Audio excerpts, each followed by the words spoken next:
ఆంధ్రప్రదేశ్‌లో ఇప్పుడు 4 ఎంపీలు ఉన్నాయి. ఇదివరకైతే జగన్ ప్రతిపక్షంలో ఉన్నప్పుడు 2014, 19లో 4 ఉన్నప్పుడు 3 తెలుగుదేశం, 1 వైసీపీ గెలుచుకునేది. ఎందుకని ఉన్న సీట్ల లెక్కన ప్రకారం. అప్పుడు 67 దాకా ఉండేటప్పుడు. మామూలుగా అదే ఇంకో 20 సీట్లు ఉంటే గనక అప్పుడు 2, 2 అయ్యుండేది. 3, 1 గెలుచుకునేయి. ఇప్పుడు తెలంగాణలో ఏం జరుగుతది? 3కి 3 అదే అంటే ఇప్పుడు లేదనుకోండి మామూలుగా మొన్న 2 కూడా కాంగ్రెస్ పార్టీనే తీసుకునేటువంటి పరిస్థితి ఉంటది. ఎందుకని? అక్కడ ప్రతిపక్షానికి 39 సీట్లయితే 29కే పరిమితమయ్యారు. 10 మంది అవతలకి రావడం వల్ల. అందుకని పోటీ పెట్టినా వేస్ట్ అయ్యేటటువంటి సిట్యుయేషన్.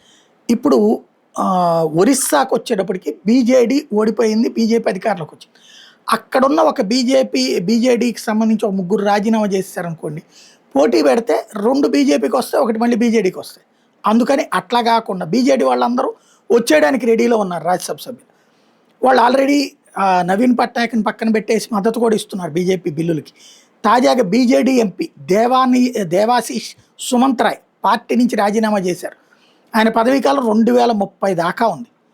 కాబట్టి ఇప్పుడు ఆయన వచ్చే రాజ్యసభ ఎన్నికల్లో బీజేపీ నుండి పోటీ చేసి గెలవాలన్నది ఒప్పందం. టోటల్‌గా ఒక్కళ్ళే చేసినప్పుడు ఆ ఒక్కళ్ళకి మళ్ళీ వస్తది. బీజేపీ తరపున వస్తారనమాట. అక్కడ బీజేడీతో కుదరదు కాబట్టి ఈ గేమ్ నడుపుతున్నారు.